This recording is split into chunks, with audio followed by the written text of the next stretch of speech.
As human beings, we're connected. We're connected in so many ways that even our thought process becomes hived, hence the saying, hive minds.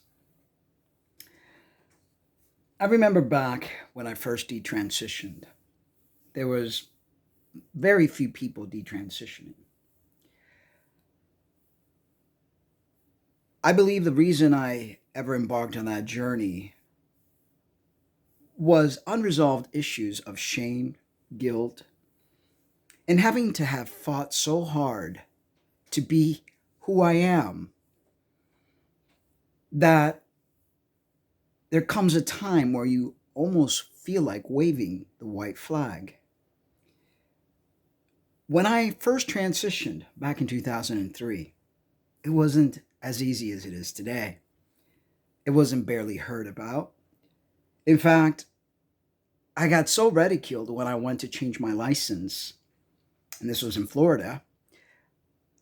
I presented my papers, my affidavit from the hospital that performed my surgeries,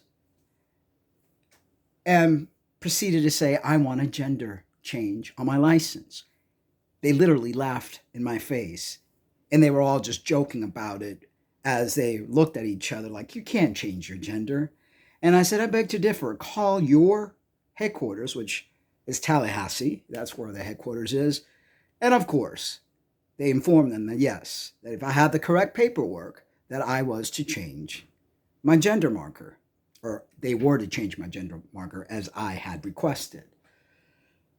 But not before the ridicule and the laughing, and just about everybody in that license place was gawking at me, confused because I appeared and presented as a man, although very early in my transition, but nonetheless, I was sprouting a beard already and sounded like a man and everything else.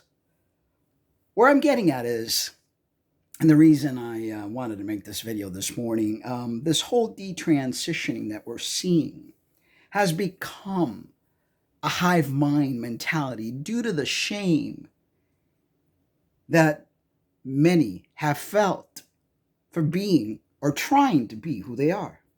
Not to say that everyone should be trans, that say they're trans. I know there are many people that are doing this for all the wrong reasons.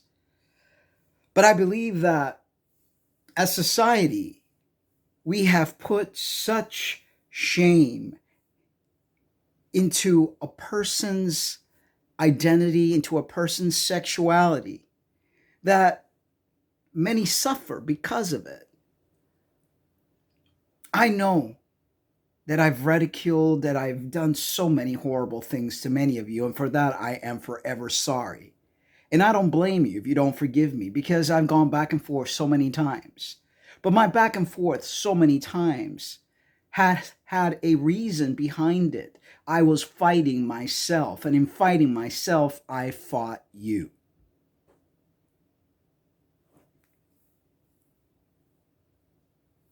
I understand why Christians feel the way they do. They too have been shamed some point in their life. They've hit rock bottom and they find that this last resort is trying to find the savior so they could deal with their own, what they call inner demons, which are not demons at all, but it's just your mind trying to resolve all the conflicts that you've gone through from a very young age. We need to learn to be kinder to one another, and that includes being kind to yourself. Stop trying to find crutches. Or not. You could continue to be the way you are and you continue to believe what you want to believe. And in the end, your own shadow will come and haunt you. I know it haunted me for years. I look back at some of my old videos when I was such a fierce advocate and I had no worries in the world and I was so certain of who I was. But the things and people around me made me question who I am. I had many weak moments. I had a lot of weak moments where I doubted my manhood.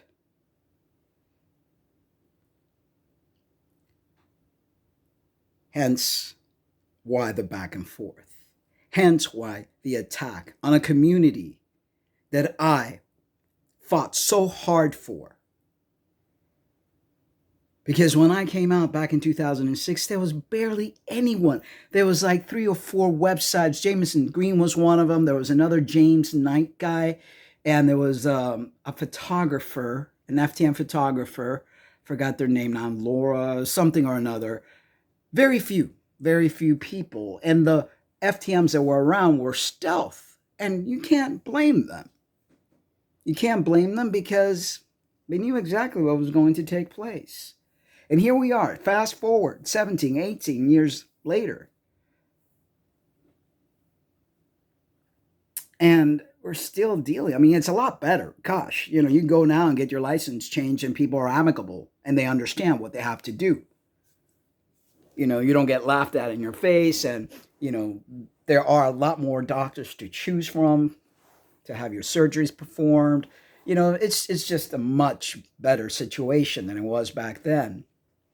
But we still have a long way to go. We really do still have a long way to go. We have a long way to go in ourselves as people to understand what is going on with us, to accept what is going on with us. A long way to go to make this a much kinder world and allow people choices. Choices in every aspect of life. No one should push anyone to do anything. No one should shame anyone for what they are, because in the end, it's your journey. It's your life path, and only you can determine the outcome.